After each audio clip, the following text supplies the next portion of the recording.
Have you ever wondered how your sales performance compares against your competitors and peers? The B2B Sales Benchmark Report provides the definitive guide to what success looks like in 2021. See how you compare in terms of win rate, sales cycle, average deal value, relationships, and engagement. You can see the results and get the full report at ebsta.com/B2B-sales-benchmarks.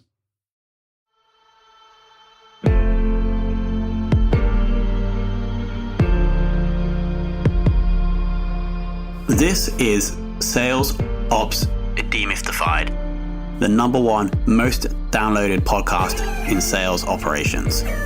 We invite the brightest minds in sales operations onto the show to deconstruct the why, what, and how behind rep productivity, forecasting, metrics, and all things revenue. This podcast is brought to you by Ebsta, the leading customer engagement platform for Salesforce.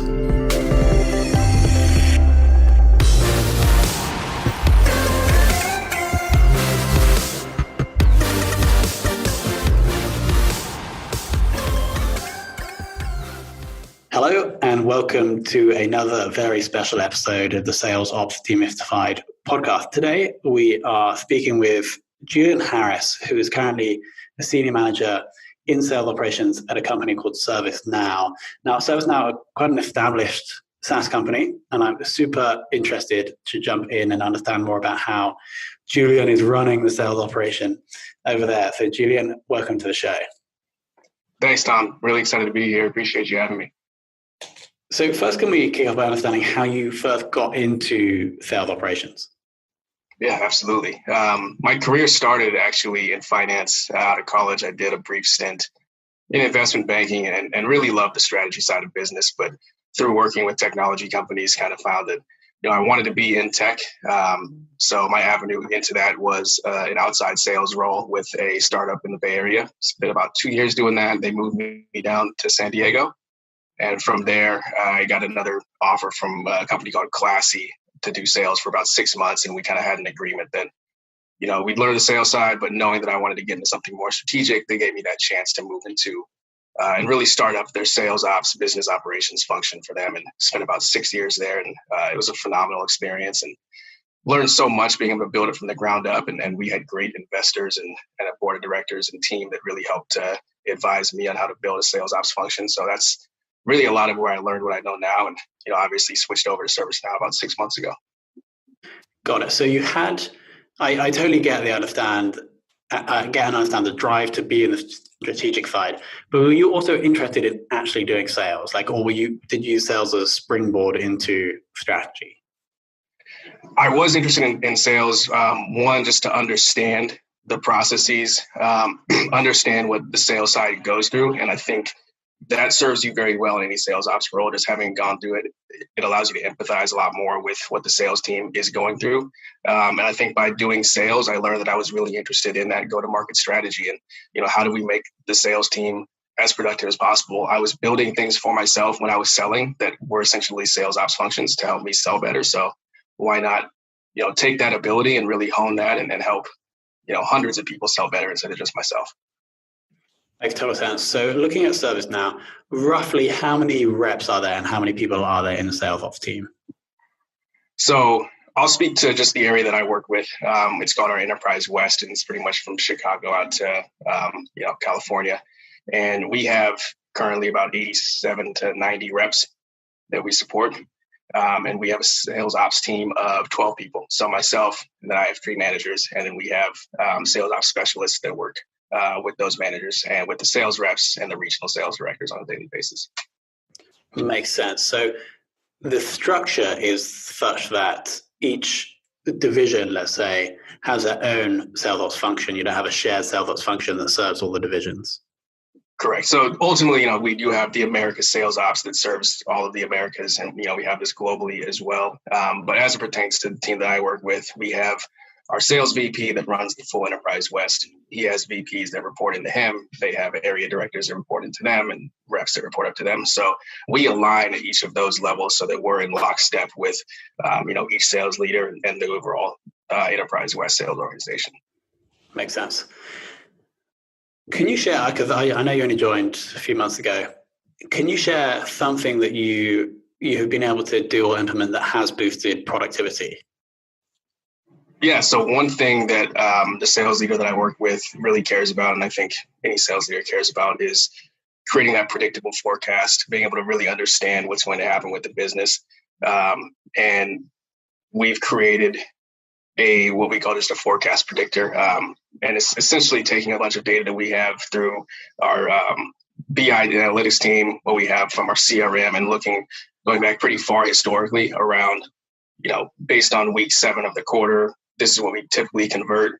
This is where we predict to land. And he's done a phenomenal job really of taking that and using that to say, if I know that I'm going to land and I'm going to miss by X, I need to go and find stuff in Q3 or Q4 and figure out what can we pull in from there, and being very targeted and having focused conversations and not just saying, oh, we need to go get this many dollars. It's getting very specific into what deals can we pull in, how much can we pull in, or if we're looking in quarter, how much can we grow these deals by? So that's something that we've worked on pretty closely, and we're already seeing the impacts of that and the focus there. So definitely proud of that and looking to continue to improve there. So you've improved your ability to look forward and understand where you might land, and therefore can change your behavior pre the end of a deadline. Yeah, exactly. Makes total sense. Now, I assume you guys have pushed to a more remote sales force in the past few weeks / months. Has that changed the way you run the function? And are you doing anything differently with the reps now they're remote? Well, we actually were able to spend a lot more time with them, because there's no travel, there's no airtime where they're down. The amount of time that I'm speaking with my VP, the amount of time that my managers are speaking with their VPs has gone up pretty significantly. So from that standpoint, it's been great to really be able to build the relationships further, bounce more ideas off of each other. Obviously, it's challenging to not be able to get in front of customers physically, but I think it's forced us to grow in a lot of ways and be creative with how we're engaging with sales, what we're doing on the sales ops side to provide value. Things like training new sales reps. How do we do that virtually? And obviously, the ServiceNow product really helps us with being able to work from anywhere. So the transition to digital hasn't been a huge hurdle. It's just been a lot more of the managing burnout and figuring out how do we stay motivated and stay connected when we can't be across the table from people. Sure. And if you guys are learning more and if the reps are learning more about how to do this remote working thing, that's going to help you in sales conversations, I guess, as you're selling ServiceNow. Absolutely.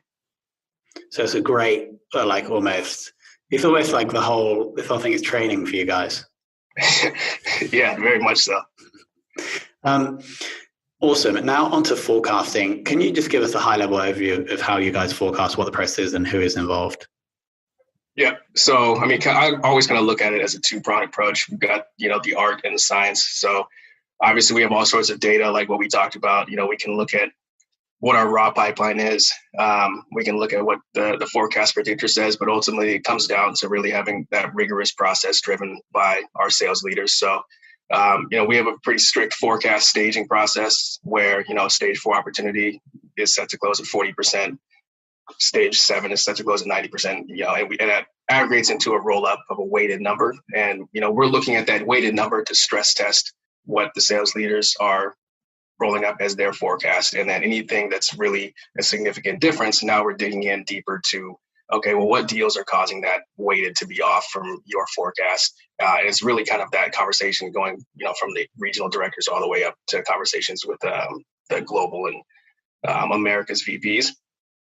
And then what we're really trying to do on the sales ops side is figure out various ways that we can further stress test those things and identify areas that might be either points of opportunity or risk that, we can bring to the sales leaders and say, hey, we're seeing this, and I know this deal's in here for 70% probability, but we might want to take a look here and either lower that or raise that or change the commit. So one thing I'm really working with my team on is coming to the table with a recommended forecast and saying, hey, this is what we're seeing, this is what we think. What do you think? And really having that conversation instead of just kind of going with the forecast or just saying, hey, here's your raw numbers, figure out the forecast on your end. But if you're trying to dig into the detail with sales managers and sales reps to understand, awesome. And now moving on to metrics, I like to ask, specific question. If you could only measure one sales metric for the rest of your career, which would you choose?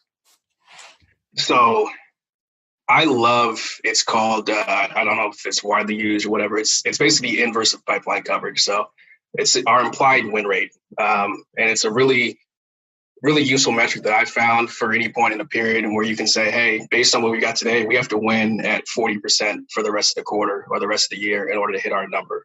So it's a very actionable metric in my opinion, where I'm not just saying, okay, you've got 3x coverage. It's, oh, okay, we've got 2x coverage. So that means I got to win at 50%.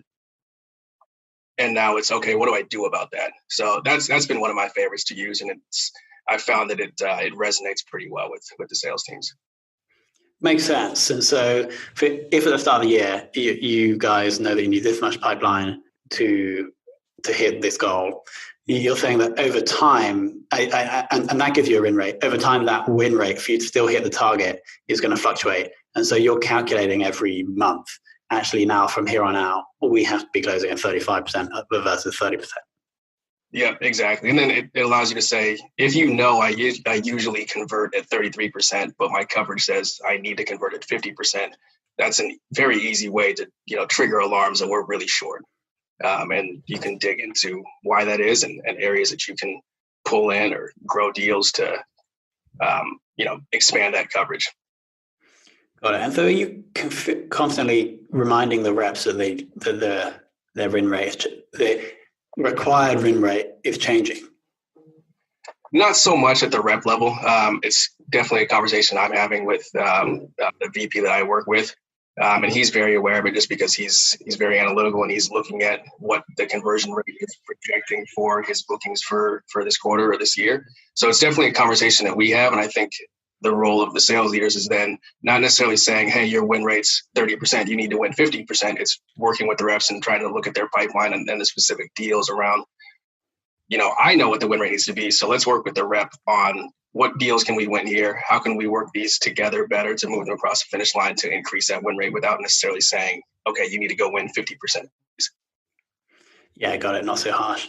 And that would be the sales manager that's having the conversation with the rep. And then You're feeding that information to the sales manager. Mm-hmm. Makes total sense. Okay, awesome. And then final question is, who in the world of sales operations has educated you or inspired you the most? So I worked with the gentleman in Classy. His name's Chris Himes. He came from Salesforce, spent many years there as their SVP of Sales Operations. And he was really one of the first people that taught me how to build out headcount and capacity models, and really how to think about planning for a sales operations function. And, that relationship lasted pretty much the entirety of my time at Classy. Can't say enough great things about him and his willingness to work with me and teach me everything that he knew. Obviously he's a brilliant guy himself. So just being able to be a fly on the wall for conversations he was having, or bounce ideas or questions off of him, is invaluable experience, and very grateful for his willingness to be there for me. What was the name again? I think I missed it. Chris Himes. He's Himes. Currently the Chief Operating Officer at Classy. Awesome. Shout out to Chris. Amazing. Cool. So here's a couple of things I picked out. I think we've heard this before, but there definitely is an art and a science to forecasting, and you need to understand these both. And I think the way you guys are doing it kind of makes sense. Your metric, rarely do we get a metric anymore after 105 interviews that we haven't heard before, but this is what. So implied win rate, which is basically understanding the required amount of deals you need as time progresses, as you close or don't close more. And then also, just the thing that you implemented since you joined about forecasting more accurately, and then working back from that, changing behavior to improve results. Awesome. Thank you so much for coming on, Julian. Yeah, of course. Thank you so much for having me. I really, really enjoyed the conversation and the opportunity to share.